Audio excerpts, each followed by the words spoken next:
এই অভাবের দিনে প্রেম চাই না, ভাত দিও। হৃদয়ের মতো ফাঁকা ফিরে আসে যে বাজারের ব্যাগ, তাতে দুটো লঙ্কা দিও। সকালের পান্তার সাথে লঙ্কা মিশে গেলে যাবতীয় মন খারাপ গিলে ফেলা যায় অবলীলায়। কাঁটা চামচ নেই, হাত দিয়েই ছিঁড়ে খাবো সমস্ত অবহেলা।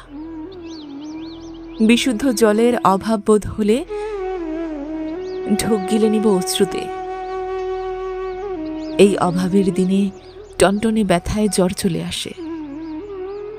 প্রেম চাই না আর, করুণা করে হলেও ভাত দিও, হাত দিও।